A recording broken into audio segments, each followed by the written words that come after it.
Alright folks, I got an easy one here. I'm gonna do a lot more than what I'm gonna show you, but I'm just doing that to cover my ass. We have got a 2017 GMC Terrain. It's got a P0442 Evap leak small. First thing I do on any Chevrolet is I do a purge and seal test.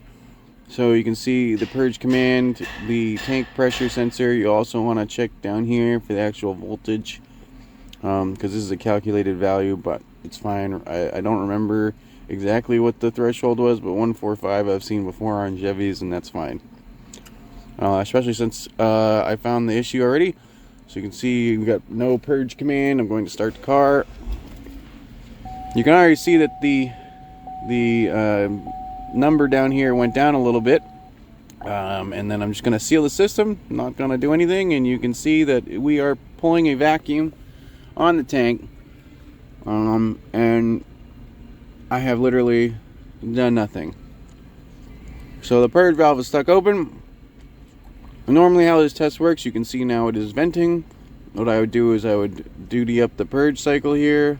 I'd pull a vacuum on the tank, I'd seal the system, and then I'd wait for it to decay slowly. But because the purge valve is stuck open, it's not going to do that, and I don't want to put too much vacuum on the tank.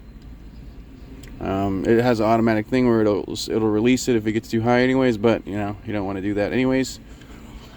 And the next thing I'm going to do is I'm just going to use the vent valve command and smoke the system, make sure there are actually no leaks in the system, because that's what the code says. I would hate to replace a crappy purge valve that is faulty and then find that there is a small leak. Alright, I guess a little bonus footage here. As you can see, we're in the positive now. I've got the smoke machine hooked up with this T-fitting here. You get that off AFC Wave if you care. Comes with a little kit like that with a bunch of different fittings on it. As we already found out that our purge valve is leaking, so our smoke machine is never actually going to go down to zero here, but I'll let it go for a minute. This is where normally you check your pressure sensors to make sure they're going up and that your vent valve is sealing, because it's not venting right now. I have it on that. So I want to check, make sure your battery voltage is okay. Mine's okay. I don't need a battery maintainer at this point.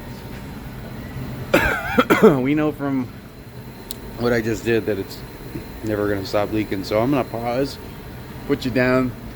I'm going to take this line off that goes to the purge valve, and I'm going to plug it with something, possibly my finger, and then we'll see if we've got no leaks. Okay, I'm going to turn her on.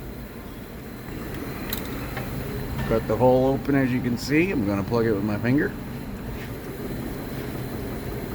This might take a second, so I'm going to pause you so you don't have to look at it.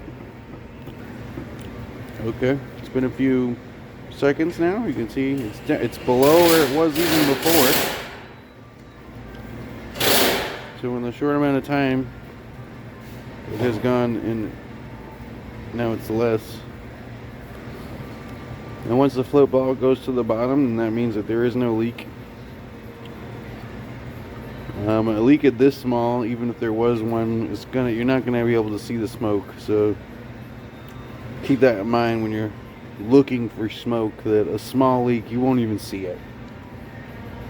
Something about the smoke and the dispersants, you need some sort of like laser or something to be able to see it, but with the naked eye you wouldn't be able to see it. You see now it's gone all the way to the bottom pretty steadily.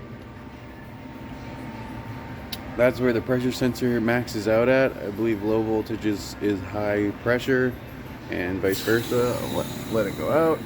I hear it. Oh, the pressure was relieved. I'm not going to keep you around for it. You can see the voltage went down on the pressure sensor, which means the pressure went up. For anyone who cares, and then that's going to come down. I'm going to do it again just for redundancy, but I'm not going to keep you guys around for that. So a little bit of bonus footage of checking it. You probably see smoke coming out of the intake if I did it long enough with the T hooked up. So, I mean, I would have definitely been able to find this otherwise, but it's a lot quicker to find a stuck open purge valve, usually inside the vehicle on most vehicles. It does depend on the system and how it's designed, but other than that, you know, it's pretty easy. So, thanks for watching, and hope you enjoy that bonus footage.